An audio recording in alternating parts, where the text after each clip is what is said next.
let's talk about grace. Grace. There's no way to diagnose every single snake attack. Okay? If we started to looking for it, we'd start to get into works. So what do? We need to stay in grace, because the serpent, the devil, who is called that old serpent, is called the accuser of the brethren. He is constantly, it says 24/7, he's up there. 24/7, Revelations 12 says, accusing us day and night, accusing us of doing this and doing that and doing this. And you know what? We can't walk in the perfection that would be required for us to be accusation free. That's why we need Christ and we need his grace, because grace triumphs over the law.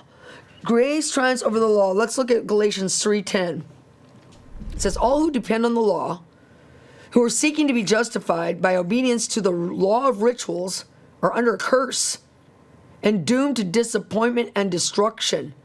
For it is written in the scriptures, accursed, devoted to destruction, doomed to eternal punishment, be everyone who does not continue to abide, live, and remain by all the precepts and commandments written in the book of the law, and to practice them.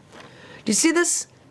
You know that what it says in James 2:10, it says no one can keep the whole law. For if you break one part of it, you've broken it all. It's impossible for us to keep the law. That's why Jesus Christ fulfilled the righteous requirements of the law on our behalf.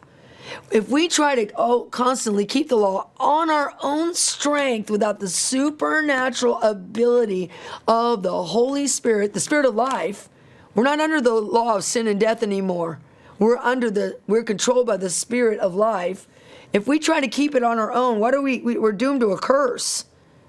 We're going to be under the curse that the serpent and those witches are constantly throwing at us. Oh, they did this, they did that, they did this thing, they did that thing. We get the right to accuse them. I'm a witch. I get a right to cast a spell on them, to send a curse on them, to cause them to be accursed, to put these things against them, to bring them into sickness, disease, disorder, lack, and then the serpent's going to carry out the curse.